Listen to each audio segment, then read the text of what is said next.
What's the most disturbing piece of audio there is? The 911 call of the woman whose chimp was eating her friend's face. Travis the monkey. My GF is obsessed with this story and it's actually nuts. He was often given Xanax in his morning tea to help calm him as he was naturally very agitated towards anyone who wasn't his owner, and on the day of the incident he saw his owner's friend remove her glasses and put her hair up, and that triggered him to go into a drug-fused rage where he didn't register pain or respond to his owner for a pretty big chunk of time due to the Xanax. He degloved the victim, as well as tore off her nose and ears and parts of her cheeks. Fucking terrible, all while his owner stabbed and beat him repeatedly. On top of being stabbed multiple times, he was also shot up to 15 times during the actual incident by cops and did not die till hours after the drugs from his tea wore off. Initially, officers thought that the 911 call was a prank call too, so they hesitated on dispatching officers until other neighbors called as well. This one is accompanied by video, but the reaction of a man whose wife gets killed when a brick flies off the back of a truck they were driving behind on a highway and came through their windshield. The audio was captured by their dash cam, one of those things you can't unhear. Yeah, this one is just straight depressing, extreme raw emotion of a sudden and violent loss of life. I can't even begin to imagine how traumatizing that is. I seriously recommend anyone that has not watched this to never do so. If you're having even the slightest curiosity, just do not. The video itself is just whatever, there's no gore or anything, but the fucking audio is devastating. I couldn't imagine driving down the road with the one person I care the most about, and in a split second their head is bashed open and they're dead instantly. Nothing you could have done to stop it from happening, there was no possible way to save her, you're literally helpless as she gets killed instantly. It is the single most haunting thing I have seen/heard in my entire life. My nan had a medical alert necklace. She pressed it and lay there dying, respiratory issues, unable to do anything else. The person working with the alert company called 999 and the two of them chatted away. They clearly worked together every night, without a care in the world. Their communication was also awful, so the 999 operator heard multiple things wrong and the alert operator didn't correct them, neither checked the info at the end. So it was considered lower risk than it was. The ambulance took 4 hours, instead of the about 10 minutes it would have. She died. Maybe she'd have died anyway, but still. After the complaints procedure, the operator was brought in front of a panel of senior officers in our family, where they basically played the audio back for her, tore her a new one and asked her to resign, which she did. Asked her to resign is still being generous to her. In that situation they should be fired for gross misconduct and have their pension/benefits rescinded. Allowing them to resign means they can honestly state they've never been fired, they retain their pension, etc. The 911 call of Loretta Picard, a disabled elderly woman who died in a house fire. She was physically unable to get out of the house on her own. There were firefighters outside her house, but due to a miscommunication, they thought the house was empty. On the call, you hear the woman talking as the fire gets worse and she gets closer to death. Also, you can hear her start screaming as, I assume, she is caught on fire. It is truly disturbing. I also feel horrible for her husband, who, if I remember correctly, was at a baseball game when this all went down. Her death could have been prevented in so many ways. Everyone jumps on the dispatcher whenever this story is brought up on Reddit, but even if she had taken that call flawlessly, Loretta would still have died in that fire. It was the fire department, not the dispatcher, that killed her. Yes, it took the dispatcher 2 minutes to figure out that Loretta was disabled and trapped in the fire. And yes, that is ridiculous. However, by the time she managed to put it all together, the FD was still a long way off from arriving at the scene. The FD had been told repeatedly before they arrived that there was someone trapped inside. They were then told repeatedly after they arrived that someone was trapped inside. However, they decided to treat it as a standard unoccupied structure fire. So, the first team to arrive called for another truck because they were implementing the 2-in/2 out rule, which is basically a buddy system from OSHA that requires a minimum of 4 people to attack a fire from inside of a building. However, they weren't attacking a fire. They were there to rescue someone. And the 2-in/2 out rule does not apply in that situation. Moreover, their own department policy covering the situation they found themselves in required them to make entry and attempt a rescue. The FD's battalion chief, who would arrive later but was in radio contact the entire time, also never corrected the 2-in/2 out call. What he did though was lie to the media about the FD attempting entry and having 2 firefighters being injured in the process. 2 things that never happened. At least while Loretta was still alive. And it's worth noting that Loretta was on the phone with 911 for 20 minutes. The fire department was on scene for 5 of those minutes. She knew they were outside. She died knowing that they were doing nothing to help her. That 911 call from the guy trapped in one of the Twin Towers. I'll never forget that audio, the guy saying in a panic, "Lady, we're not ready to die but it's getting bad," then a short while later you hear the floors above coming down, he screams, "Oh God no," then silence. My only hope is for those that did perish that it was quick and they felt no pain. Absolutely horrific. Edit, the gentleman's name was Kevin Cosgrove, thank you kind Redditors. I have a family member that was a firefighter for 9/11. He was in one of later trucks because he had to come from the other side of the city. I'll never forget when he told me, the armada I was part of was relatively late to the scene. When we got there, the first tower was gone and the second was, even though we didn't know it at the time, was only a few minutes from coming down. We drove directly beside the second tower and the road got real bumpy. My chief told us newer guys to not look out the windows. Exiting the truck at our designated parking spot, I realized it was body parts we had been driving over. Apparently people had given up and jumped from a height that made their body explode/tear apart on impact with the road. The 911 call of the lady stuck in her car in a flood and the operator is so unhelpful, she ends up drowning on the other end of the phone. If it's the same incident I'm thinking of, that happened near where I used to live. That 911 operator was not only unhelpful, she took her damn time sending anyone out to help the driver. And instead of being fired or charged with anything, she was allowed to retire and the county just kind of hand waved it away, saying there was nothing they could do because she'd already retired. The woman who helped build the case against Jared from Subway by recording him talking about his enjoyment of pedophilia. Listening to a couple minutes of him describing what he's done made me want to vomit. The process of getting this stuff on tape wrecked the woman's mental health, and it's easy to see why. Apparently there is a sickening audio tape of Myra Hindley and Ian Brady, the Moores murderers, of them assaulting a child that is not allowed to the public. They were absolutely disgusting and the poor child just cried for her mother and didn't understand what they were doing to her. They would use Myra to lure children in and Ian would do what he wanted to them. This tape is supposedly used for training new officers. The weepy-voiced killer. He killed women, completely mutilated them and proceeded to call the police while crying about what happened and how he can't stop himself. Then he'd hang up and do it again. I'd venture that the Toolbox Killer's audio recording of them torturing and raping Shirley Ledford is probably pretty high up on the list. It has never been released to the public, or leaked, but there does exist the full transcript online. Was played at the process back then. But it was so disturbing people went sick and left the courtroom. NBC covered the process. Watch it on YouTube. At one point when the court door opens and people come devastated outside, you can hear for a second an agonizing scream from the tape.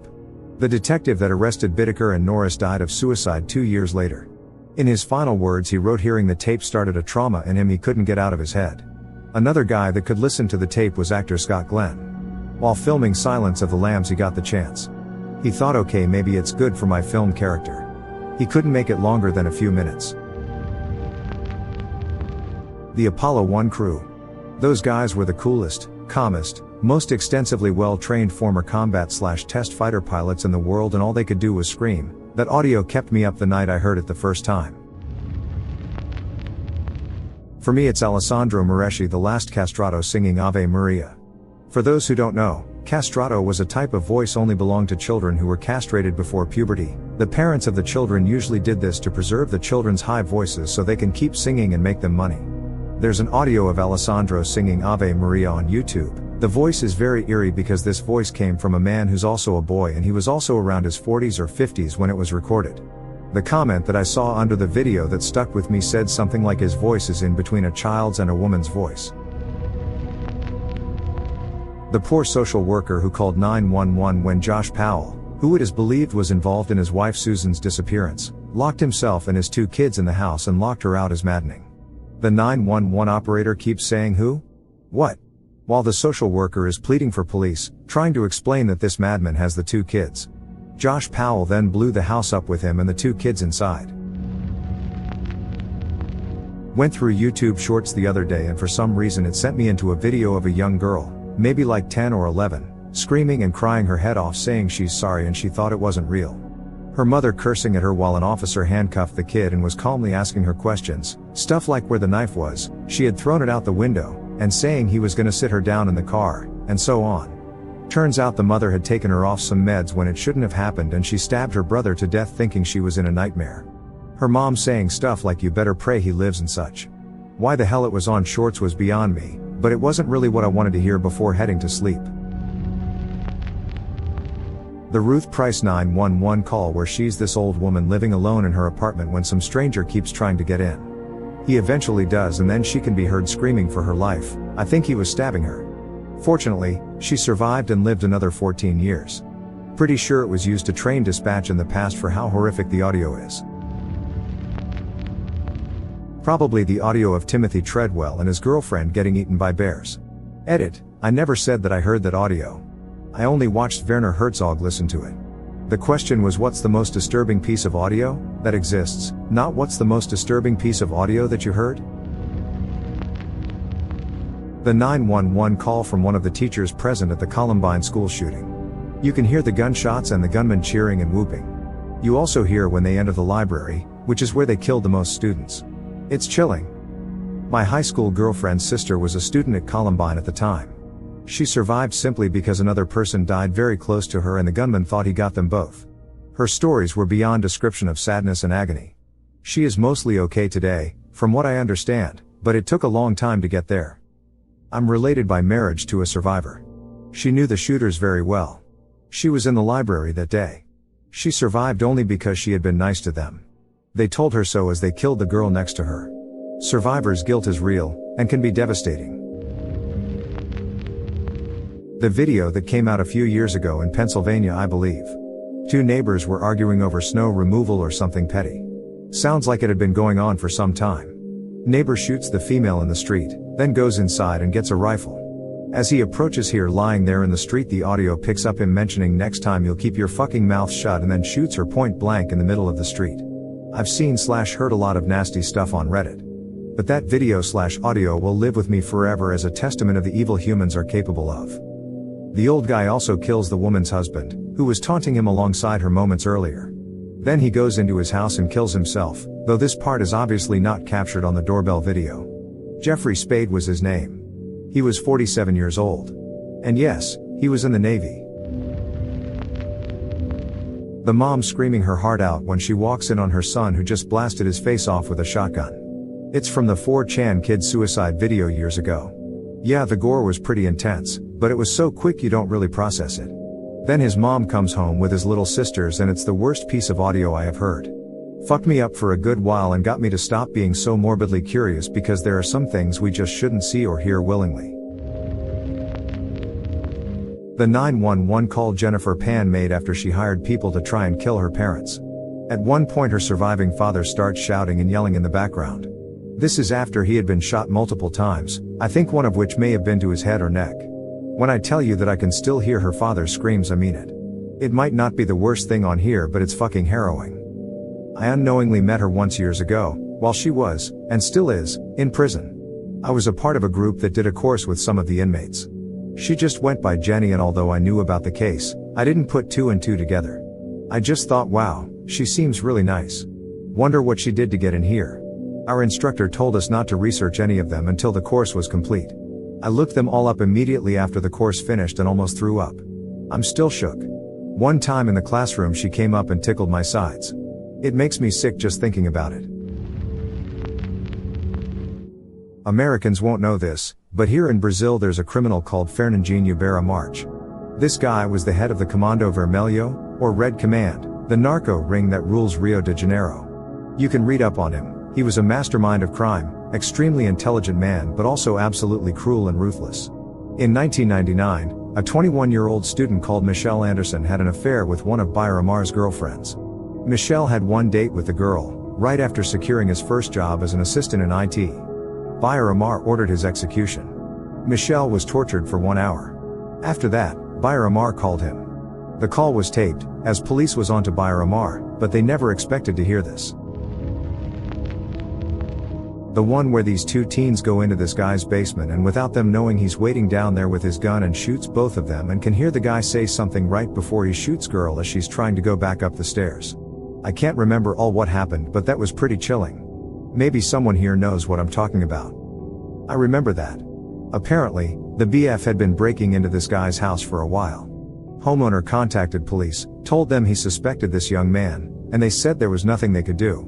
Homeowner decides to lay in wait for home intruder and kill him when he enters. GF comes in shortly after the first shot and is also killed. Homeowner waited 24 hours, I think.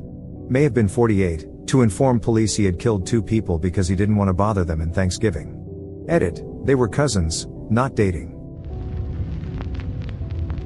The Golden State Killer phone tapes where he calls his victims for years after the crimes to taunt them always gives me chills. Even more terrifying is people who receive those calls could sometimes hear children on the other side of the phone, meaning the supposed killer taunting them was around children.